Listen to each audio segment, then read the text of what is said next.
200 বছরেরও বেশি সময় ধরে উত্তর চব্বিশ পরগনার বাজিতপুর বাজারে অনুষ্ঠিত এই ঐতিহ্যবাহী শিব পুজো শুধু একটি ধর্মীয় অনুষ্ঠান নয়, বরং এলাকার মানুষের আবেগ, সংস্কৃতি ও সামাজিক মিলনের এক অন্যতম মাধ্যম।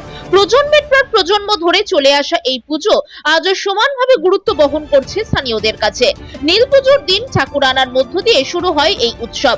বিশেষ নিয়ম মেনে শিব ঠাকুর প্রতিষ্ঠা করা হয় এবং টানা 3 দিন ধরে বিভিন্ন ধর্মীয় আচার, পূজা ও আরাধনা চলে।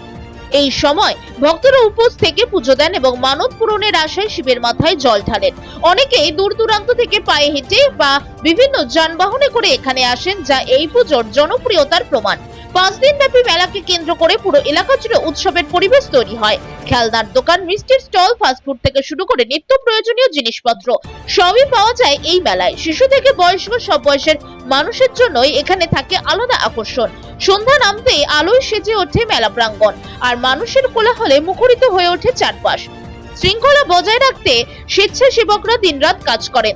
তাদের সঙ্গে কাঁধে কাঁধ মিলিয়ে নিরাপত্তার দায়িত্ব সামলায় বাগদা থানার পুলিশ প্রশাসন।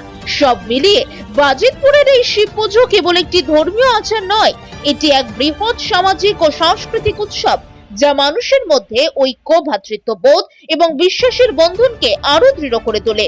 উত্তর চব্বিশ পরগনা থেকে নিজস্ব প্রতিনিধি, খবর বাংলা নিউজ। চলছে মিনিমাম 200 বছর ধরেন। আচ্ছা, 200 বছর ধরে। আর এটা উৎপত্তি ওই যে আন্দুলপোতার নিচে একটা গড়ালি আছে, ওখানে আমাদের বাজিতপুরের একজন মাছ ধরতে গিয়েছিল। আচ্ছা, এইবারটা ওখানটায় এই জিনিসটা পাওয়া যায়, একটা নোড়ার মতো ছোট। আচ্ছা, ওখানটা থেকে নিয়ে এসে এই বাজিতপুর এই যে বটতলা শিয়াঘাট ওখানে রাখা হয়।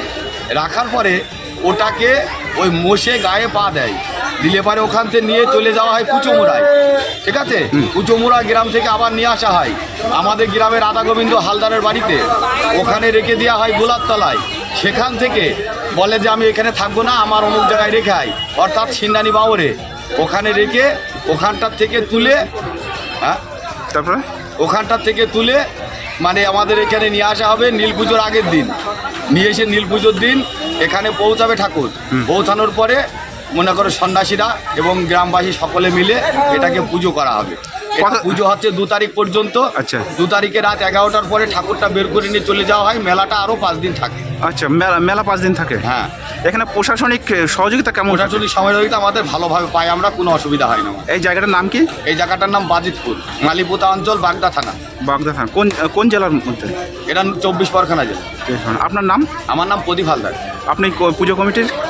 আমি পুজো কমিটির কে হন? পুজো কমিটির গ্রামবাসী একজন। আচ্ছা।